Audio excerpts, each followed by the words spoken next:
بسم اللہ الرحمن الرحیم والمزید فیہ والرباعی قیاس فنحو اکرم علی اکرام ونحو کرم علی تکریم وتکریمۃ وجاء کذاب وکذاب والتزم الحذف والتعویض فی نحو تعزیۃ واجازۃ واستجازۃ۔ یہاں سے ثلاثی مزید کے مصادر کی ابنیہ کا بیان شروع ہو رہا ہے۔ فرماتے ہیں ثلاثی مزید کے مصادر کی ابنیہ اور رباعی چاہے مجرد ہو یا مزید ان کے مصادر کی ابنیہ قیاسن، یہ قیاسی ہیں، ان کے قواعد مقرر ہیں۔ فنحو، اب یہاں سے ثلاثی مزید فی کے مصادر کا بیان شروع ہو رہا ہے اور 5 قواعد یہاں پر اس کے ذکر فرمائے۔ پہلا قاعدہ، فنحو اکرم علی اکرام، باب افعال کا مصدر افعال وزن پر آتا ہے۔ ونحو کرم علی تکریم و تکریمت، باب فعال کا مصدر تفعیل، تفعیل، فعال اور فعال کے وزن پر آتا ہے۔ تو 4 مصادر بیان کر دیے، یعنی 4 وزن بیان کر دیے باب فعال کے مصادر کے، تفعیل، تفعیلہ، فعال اور فعال۔ چنانچہ تکریم، تکریمہ، کذاب اور کذاب یہ اس کی مثالیں ہیں۔ تو اکثر تو تفعیل اور تفعیلہ وزن استعمال ہوتا ہے، لیکن کبھی کبھی فعال اور فعال وزن بھی استعمال ہوتا ہے۔ قاعدہ نمبر 3، والتزم الحذف والتعویض فی نحو تعزیۃ واجازۃ واستجازۃ، یہ تیسرے قاعدے کا بیان ہے۔ فرماتے ہیں صرفی حضرات نے حذف اور تعویض کو لازم قرار دیا ہے۔ حذف یعنی حذف کرنا، تعویض یعنی بدلے میں تا دینا، لازم قرار دیا ہے تعزیۃ، اجازت اور استجازت جیسی مثالوں میں۔ یعنی تیسرا قاعدہ یہ ہے کہ اگر باب افعال یا استفعال اجوف سے ہو اور باب تفعیل اگر ناقص سے ہو تو ان میں حرف علت کو حذف کر کے اس کے عوض میں تا دی جاتی ہے۔ چنانچہ تعزیۃ یہ باب تفعیل کی مثال ہے، اجازت یہ اجوف سے باب افعال کی مثال ہے، اور استجازت یہ اجوف سے باب استفعال کی مثال ہے۔ قاعدہ میں دوبارہ بیان کر دیتا ہوں، باب افعال اور استفعال اگر اجوف سے ہوں یا باب تفعیل اگر ناقص سے ہو تو ان کے مصادر میں حرف علت کو حذف کر کے اس کے بدلے کے اندر تا دی جاتی ہے۔ یہ مطلب ہے کہ انہوں نے لازم کیا ہے حذف کو، یعنی حرف علت کی حذف کو، اور تعویض کو یعنی بدلے میں تا دینے کو انہوں نے لازم کیا۔ اب ناقص کے اندر باب تفعیل میں جب تا دیں گے تو باب تفعیل کی اپنی تا کو حذف کر دیا جائے گا، جیسے تکریمتن کے اندر جو تا ہے تو اپنی تا کو حذف کر دیا جائے گا اور عوض کے اندر تا کو لایا جائے گا۔ اور باب افعال اور استفعال کے اندر کس الف کو حذف کریں گے اس میں اختلاف ہے۔ امام سیبوی اور امام خلیل کے نزدیک جو باب کا الف ہے اس کو حذف کریں گے، اور امام فرا اور اخفش کے نزدیک جو حرف اصلی ہے اس کو حذف کیا جائے گا۔ اسی وجہ سے اس کے مصدر کے وزن کے اندر پھر اختلاف ہو جاتا ہے کہ اس کا وزن کیا ہے۔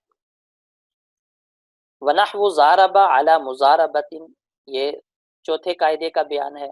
باب فعال کا مصدر مفاعلہ کے وزن پر آتا ہے، فعال کے وزن پر بھی آتا ہے، فعال کے وزن پر اس کا آنا شاذ ہے، اور کبھی کبھی فعال وزن پر بھی آتا ہے۔ تو 4 اوزان بیان کیے، جن میں سے 2 اوزان اکثری ہیں، ایک وزن قلیل ہے اور ایک وزن شاذ ہے۔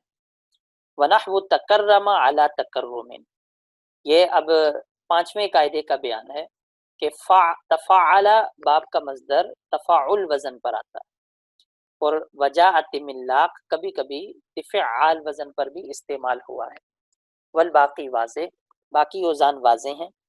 وَنَحْوُ التَّرْدَادِ وَالتَّجْوَالِ وَالْحِسِّيسَ وَالرِّمِّيَّ لِلتَّكْسِيرِ، یہاں فرما رہے ہیں کہ اگر کسی بھی باب کا مصدر مبالغے کے لیے لانا ہو، یعنی کسی بھی باب کے مصدر سے مبالغے کا معنی لینا ہو تو اس کو تفعال اور فعیلا کے وزن پر لایا جاتا ہے۔ چنانچہ ترداد، تجوال یہ مبالغے کے مصادر ہیں، حسیسہ، رمیہ یہ مبالغے کے مصادر ہیں، للتکسیر یعنی جب ان سے مبالغہ مقصد ہو، تکسیر کا معنی مقصد ہو تو اس وقت اس وزن پر ان کو لایا جاتا ہے۔ المصدر المیمی ویجیء المصدر من الثلاثی المجرد ایضا علی مفعل قیاسا مضطردا۔ یہاں سے مصدر میمی کے احکام کو بیان کر رہے ہیں۔ مصدر میمی اس مصدر کو کہتے ہیں جس کے شروع میں میم آ جائے۔ مصدر میمی کے دو وزن اور دو ابنیہ بیان کی۔ فرماتے ہیں ثلاثی مجرد سے مصدر میمی مفعل وزن پر آتا ہے، اور ثلاثی مزید سے ہر باب کے اسم مفعول کے وزن پر مصدر میمی لایا جاتا ہے۔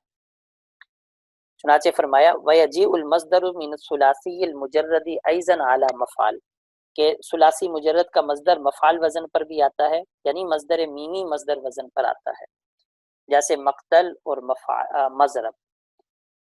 دو اما مکروم و معون ولا غیرہما فنادران، کبھی مفعول وزن پر بھی آیا ہے لیکن نادر ہے یہ وزن، حتیٰ کہ فرا نے تو ان دونوں الفاظ کو مصدر میمی ہی نہیں مانا بلکہ ان کو مکرومتن اور معونتن کی جمع مانا ہے۔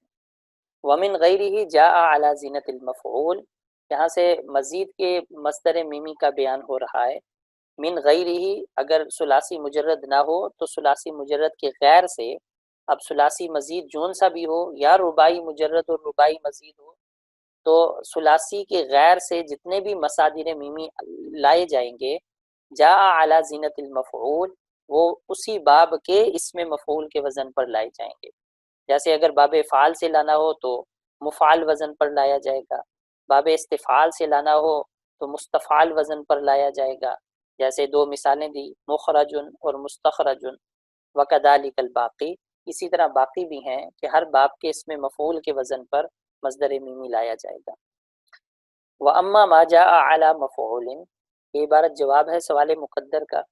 سوال ہوتا ہے، ہم آپ کو دکھائیں گے کہ کلام عرب میں مفعول وزن پر بھی آیا ہے مصدر میمی، اور فاعلۃ وزن پر بھی آیا ہے۔ مفعول وزن پر آیا ہے جیسے میسور، معصور، مجلود، مفتون، اور فاعلہ وزن پر بھی آیا ہے جیسے عافیہ، عاقبہ، باقیہ اور کاذبہ۔ تو اس کا جواب دے رہے ہیں کہ یہ جو مفعول وزن پر مصدر میمی آیا ہے فقلیل، یہ بہت ہی کم ہے، اور فاعلہ وزن پر جو آیا ہے یہ تو اس سے بھی زیادہ اقل ہے، لہٰذا یہ قاعدے کے اوپر فرق نہیں ڈال رہا، اس کی وجہ سے قاعدے پر کوئی فرق نہیں پڑتا۔ وَنَحْوُ دَحْرَجَ عَلَى دَحْرَجَةٍ وَدِحْرَاجٍ وَنَحْوُ زَلْزَلَ عَلَى زَلْزَالٍ وَزِلْزَالٍ۔ یہاں سے اب رباعی کے مصادر کی ابنیہ کا بیان شروع ہو رہا ہے۔ کل 3 ابنیہ یہاں پر ذکر کی ہیں، ایک بنا مشترک ہے رباعی مضاف اور غیر مضاف میں۔ چنانچہ فرماتے ہیں نحو دحرج علی دحرجۃ، کہ فعلل یہ وزن مشترک ہے رباعی مضاف اور غیر مضاف کے درمیان۔ ودحراج، ایک وزن رباعی غیر مضاف کے ساتھ خاص ہے اور وہ ہے فعلال، یعنی رباعی غیر مضاف فعلال وزن پر بھی آتا ہے۔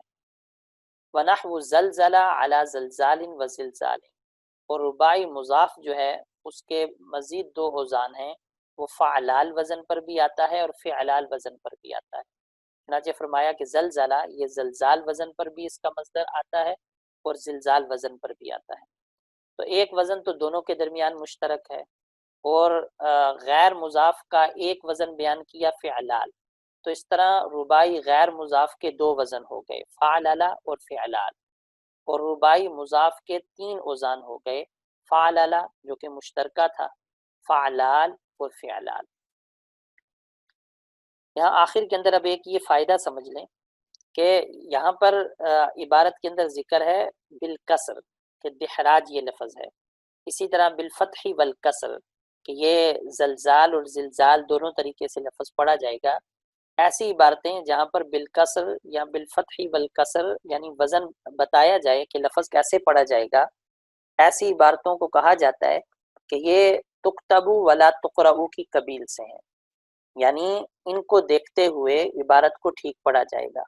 تو جب بالکسر لکھ دیا تو اب بالکسر پڑھنے کے بجائے دحراج پڑھ دیا جائے گا، اور جب بالفتح والکسر لکھا گیا تو پھر زلزال اور زلزال پڑھ دیا جائے گا، اور عبارت میں بالفتح والکسر کو نہیں پڑھا جائے گا۔